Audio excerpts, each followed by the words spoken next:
When you write and publish books in a subgenre such as African American fantasy fiction, you run into a lot of challenges.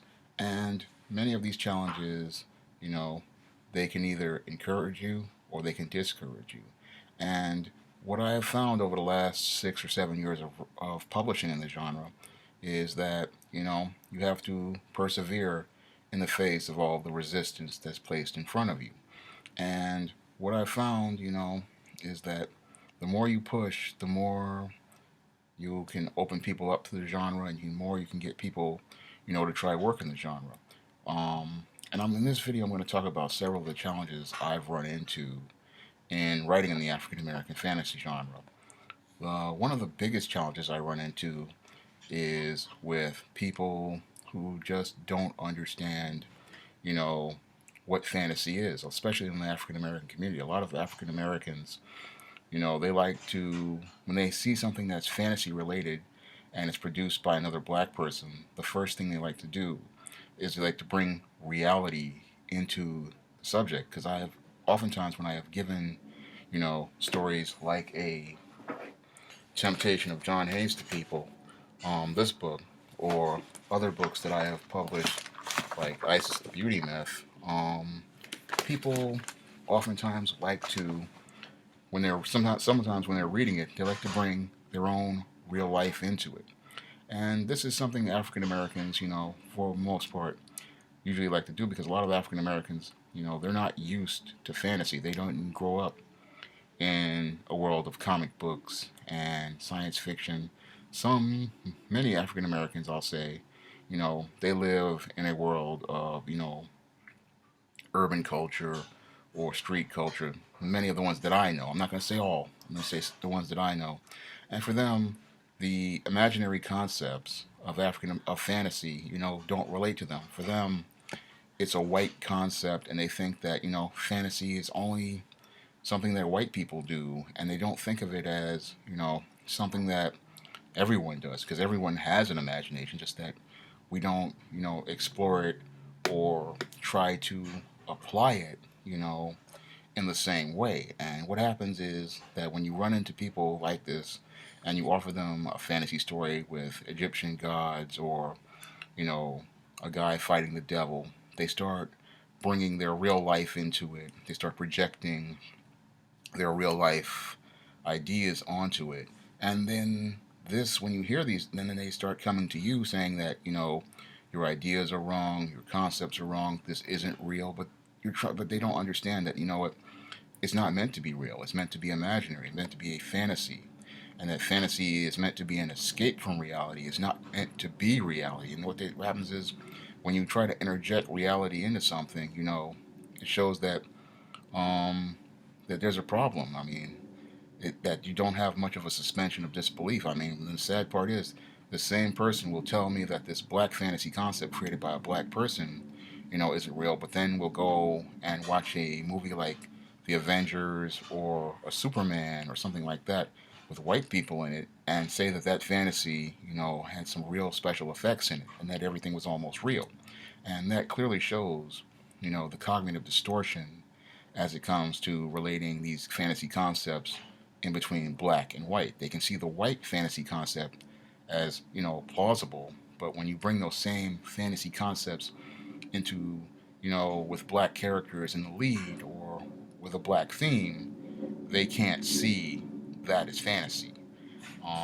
That's one of the big hurdles that, as a writer, I've run into numerous times with, readers who have tried out books in the ISIS series, and books like The Temptation of John Haynes. I just run into people who, they want to bring their real life and real ideas into fantasy, and they don't understand that oftentimes, one, fantasy is an escape, and two, fantasy is a social commentary on the world going around us. If you understand those two, key principles, you can enter into the fantasy genre and, really enjoy it, because that's those are two core elements of fantasy. Is that, one, it's an escape from the real world, and two, again, it's a social commentary on the real world.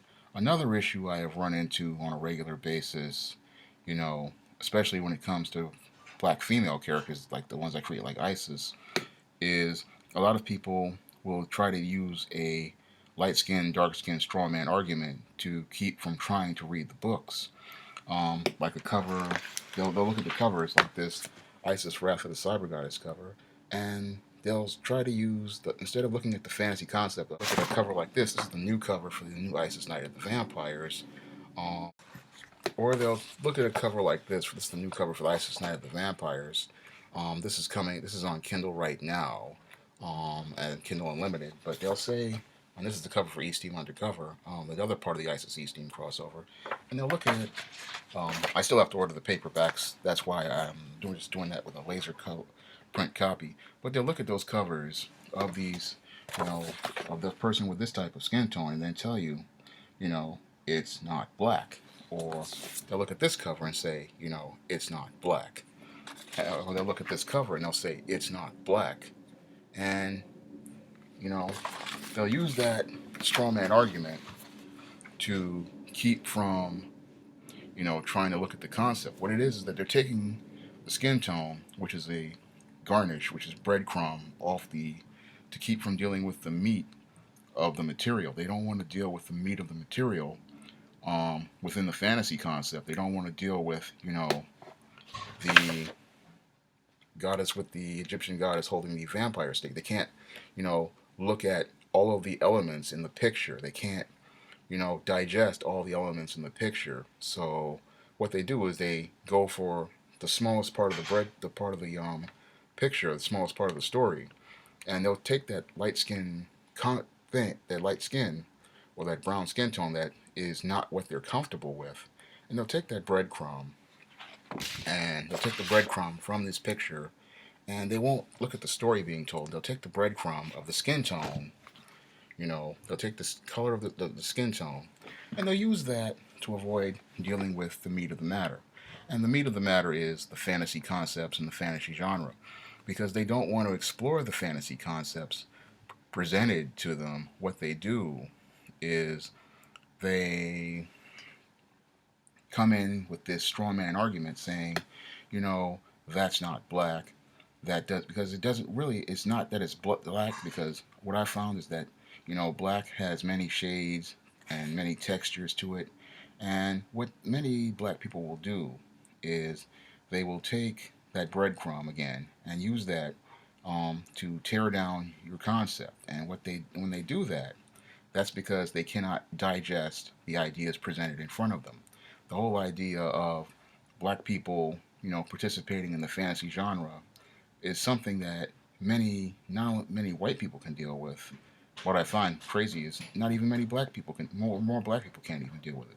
See, a lot of black people, what I found when I'm trying to sell fantasies to many African Americans is they want African Americans, you know, to fit a certain narrative. And again, this goes back to cognitive distortion. Now, they'll take a concept, you know, like a Black Panther or a Mr. Terrific or something like that, something created by a non black person. Now, they can take that black character and accept it as a black character, but a black character like in ISIS, um, they can't digest as black, or in East Team, they can't digest as black, or, you know, even a John Haynes, they can't digest this idea as a black concept. They can't digest it as black. For them, it doesn't fit the mold of what, you know, people say is black. Is what they want is they want black to fit within a white narrative, and this is a big problem, you know, when you're trying to sell African American fantasy fiction to readers.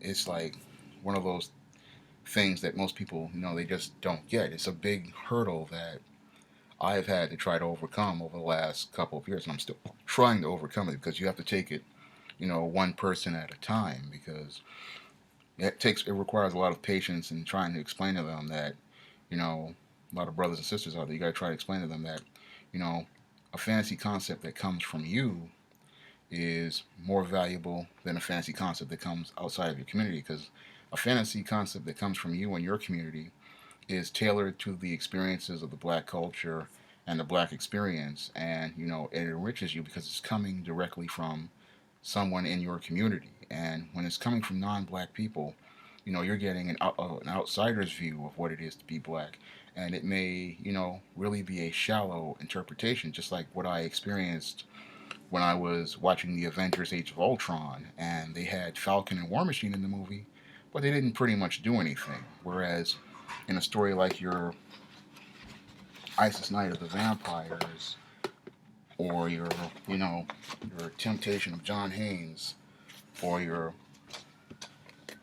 um, Isis Wrath of the Cyber Goddess, you are going to see a black characters interacting with each other. The black characters are at the forefront, and it's a story, um, immersed in the black culture and the black experience, and the reader is getting an understanding of what it is to have a black fantasy experience versus a traditional fantasy experience, which is primarily white people, and the white people are in the forefront, when usually the black character is in the back and he's in the background, and he's not really, adding anything to the story, and it's not very unique. Whereas when you read a black fantasy story, again, one of the things that I find is that you can start identifying with yourself. You can start seeing yourself in these type of stories. You can start seeing yourself in these type of experiences, and you can see yourself, in a prominent role. Whereas, in your standard fantasy stories, like your Avengers: Age of Ultron, your Star Trek, the black character is just in the background. Yeah, they're there, but they really don't contribute anything significant to the story. Whereas in an ISIS story or a John Haynes or any other fantasy story created by a black person, you see the black person making contributions. You see the black person, you know, as a major part of the story, and you start to see, a bigger picture of black culture, and that's what you really want to sell to people. And that's really what I want to sell to people. Regarding African American fantasy fiction, one of the things that I want to do with these type of stories is get people to see, themselves in a different perspective and see their culture from a different perspective. And see that there is a bigger place for black people in the world, because science fiction and fantasy is very important for African Americans. This is something that people just don't understand. It's very important because science fiction and fantasy, if you can see yourself doing other things outside of, what is, and you can see what can be, then you can start building towards what can be. And, like if you were in a futuristic story or a fantasy story, you start seeing those concepts and those ideas, you start seeing that, you know, I can do things outside of this box. Especially when you live in a place like I live, South Bronx, inner city, you start to see that you can start to do different things and things that are possible, instead of just saying, this is the hood, this is just how it is, everything is just bad. You can just say, look, there's other things I can do, there's other places I can explore, there's other ideas that I can explore. And what I find, another resistant thing that I run into, is that you run into a lot of fear. Especially when I'm dealing with African American customers. A lot of them, again, when they're injecting reality, they also like to inject other issues, like their fear issues about exploring the world. They don't want to read things like fantasy, and they'll go back and start talking about other issues in their life, because they are afraid of trying something new, trying something different, and seeing things from a different perspective. I mean, I've even run into people who, when I present a concept like this ISIS series to people, um, they'll start bringing religion in and start talking about that's a false god, that's not real. You're promoting the worship of a false goddess. You're promoting, pagan religion, and I'm not promoting any of these concepts. I have to say, and then I have to say to them, are Stanley and Jack Kirby promoting pagan worship when they sold Thor to people? No, I mean, I've read Origins of Marvel Comics, and they said it was just them trying to promote superheroes. They were promoting a superhero. That was all they were doing. The same thing I'm trying to do with, you know, character like ISIS. I'm not trying to promote, a worship of a religion. I mean, you don't see any, religion here. It's the same thing I run into also with quite a few pro-blacks. They want to, you know, interject and bring the religious aspects into it, and that really, again, has nothing to do with it. I'm trying to promote a fantasy superhero type thing, and here they are coming in with, again, injecting their reality into the fantasy, not understanding that when you're dealing with a black concept, why am I mean, if the person isn't presenting that in the image, then you shouldn't try to project it onto the image. But then I have to sit there and explain it to them, Um, this is just like Thor. Stan Lee and Jack Kirby made Thor. Nobody was trying to talk about it was a revival of a worship of a Norse thunder god. No, it was just standard comic book action. Same thing as your let me see. There was a couple of them. Kevin Sorbo's Hercules. Nobody saw that as uh, return to the or worship of Hercules. Nobody even worked. I mean, the mythology. It was just a campy action adventure series, and same thing with Xena Warrior Princess. It was a campy action adventure series, and people just took it as it was. They watched it. They had fun with it. But whenever you bring these concepts to African Americans, there's always resistance and there's always a problem. They always look at it and go that they want to bring the reality into it. Some people want to bring their religion into it. I run into that with a lot of Christians. They always come into the pagan worship, and I ran into that also with the Temptation of John Haynes.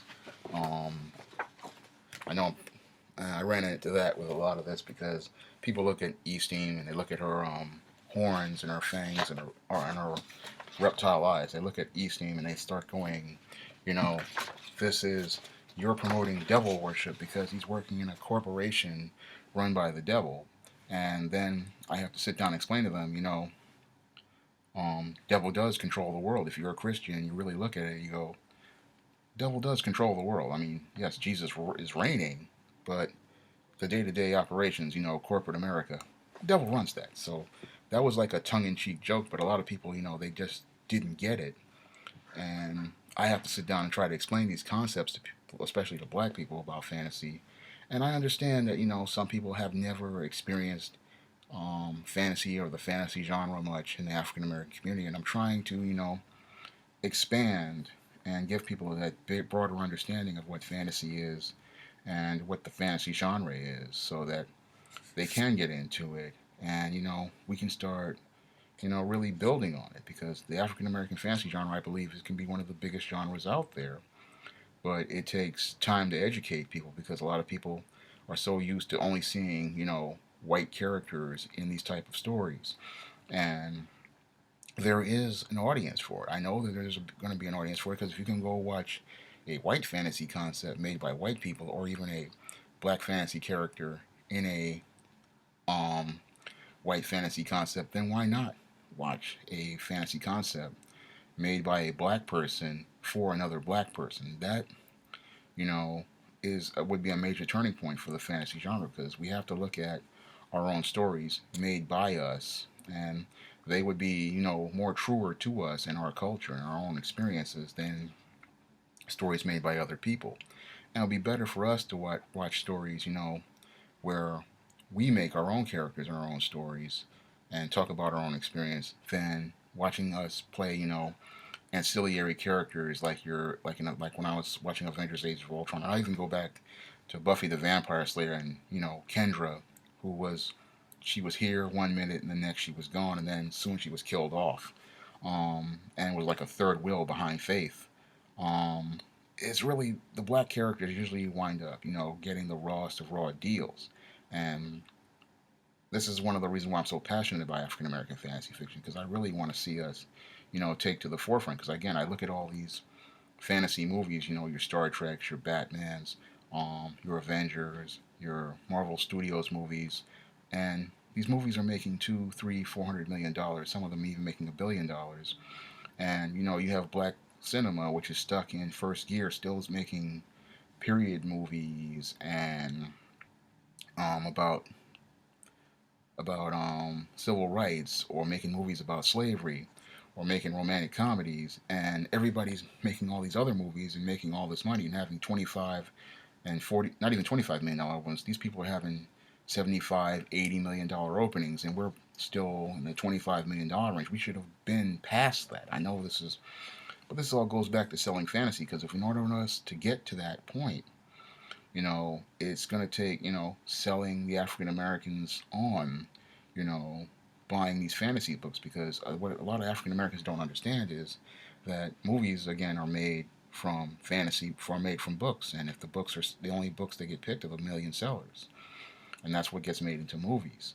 And in order to do that, people have to get into the genre. We really need more African Americans in the genre. We need more African Americans to understand what fantasy is, and that it's not a bad thing. And this is one of the things I run into all the time, is that people thinking that, fantasy is this bad thing. It's this. No, it's just going to open you up to seeing things from a different perspective, seeing some different ideas, exploring some different concepts, trying new things.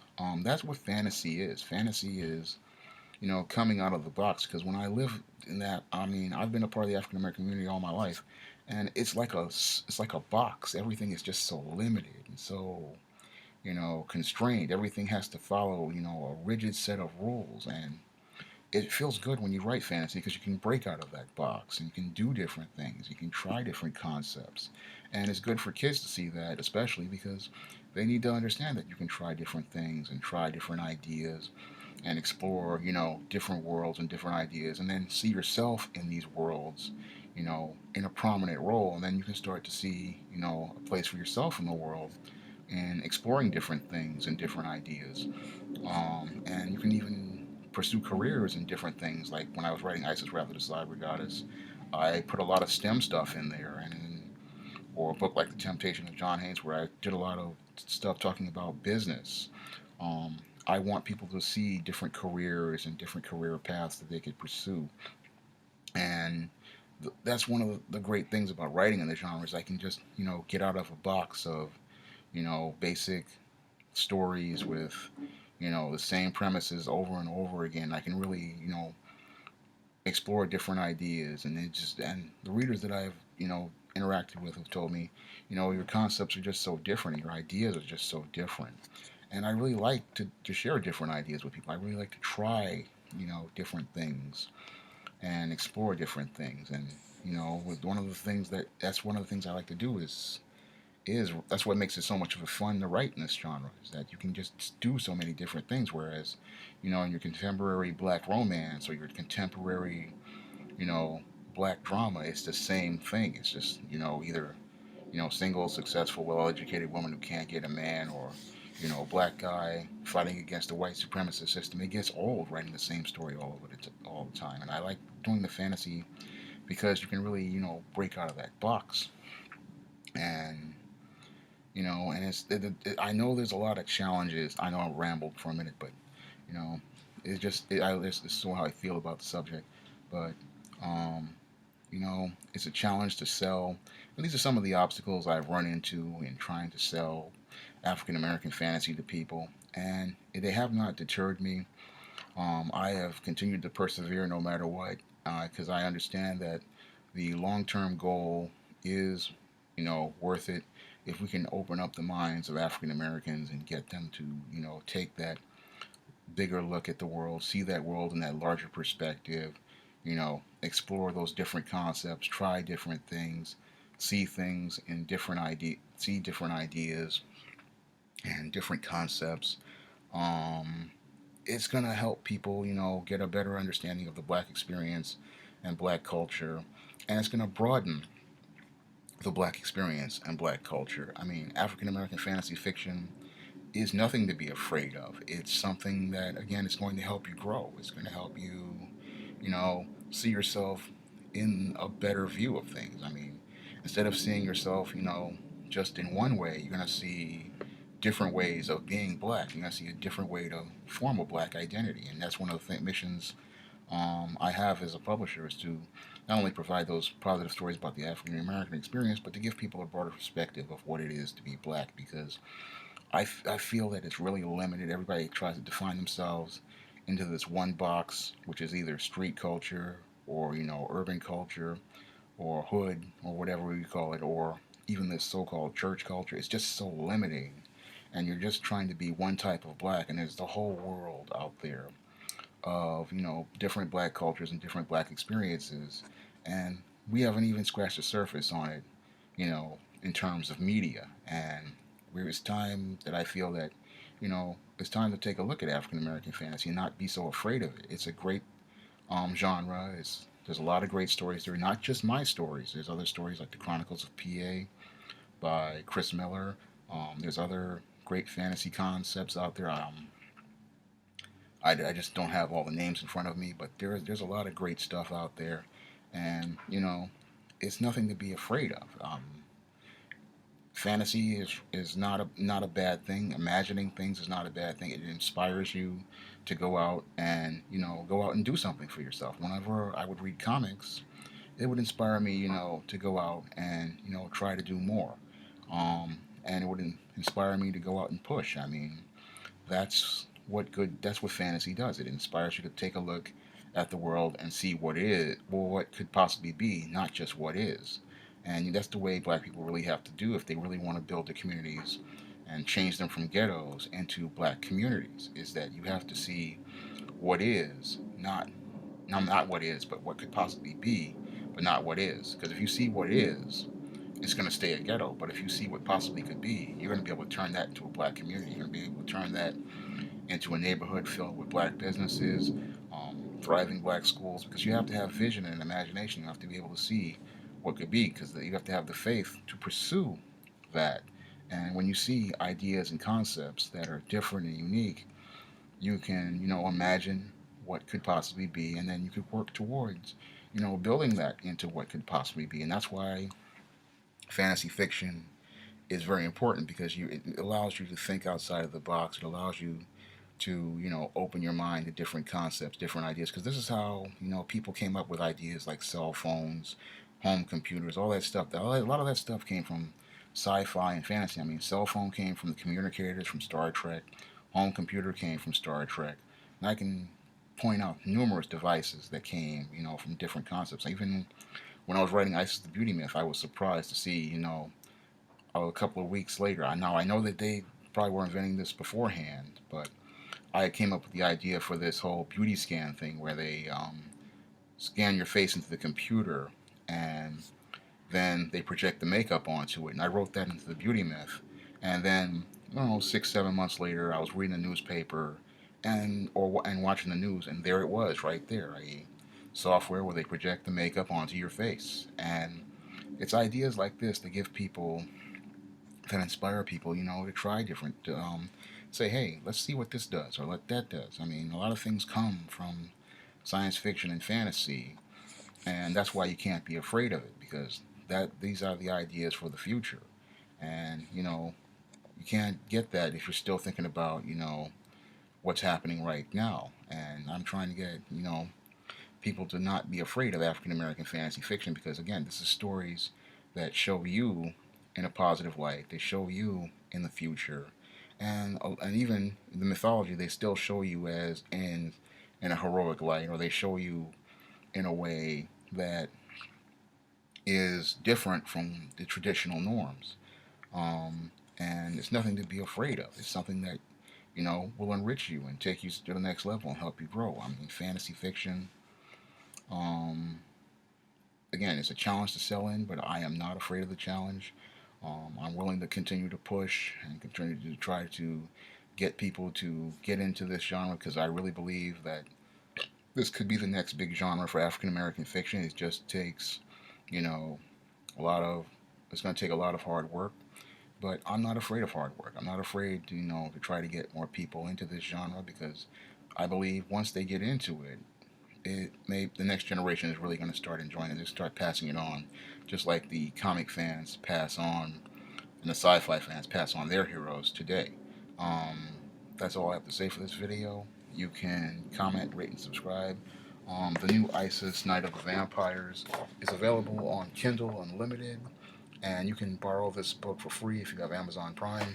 It's part of the crossover. So this is the first part of the ISIS East Team crossover. It crosses over with East Team Undercover. This book is also available on Kindle Unlimited, and you can borrow this one if you have Amazon Prime. I'm trying to get these books at the printer. It's just a matter of time. The Temptation of John Haynes is also available on Kindle Unlimited, and you can pick this one up if you have Amazon Prime. All these books are also available on paperback as well. And the first Isis big storyline, Isis, the Beauty Myth, and Isis, Wrath of the Cyber Goddess, they're both also available on Kindle Unlimited. And if you have Amazon Prime, you can borrow both for free if you have Amazon Prime. They're also available on paperback as well. Um, and many other Isis books, such as series books, such as one second, Isis All About the Goddess, are also available on Kindle Unlimited, and you can borrow that one if you have Amazon Prime for free. You can also, if you don't have Prime, you can pick up all the ISIS series books for 99 cents. You can pick up The Temptation of John Haynes for $2.99. Um, and I have other books on my. I'll have a link in the description box for all of them. You can just go over there and pick them up. It's a lot of great African American fantasy reading. It will broaden your mind and open you up and take your imagination to the next level. And I'm urging you to really go out and get these books. There's a lot of great reading there. Again, that's all I have to say for this video. You can comment, rate, and subscribe.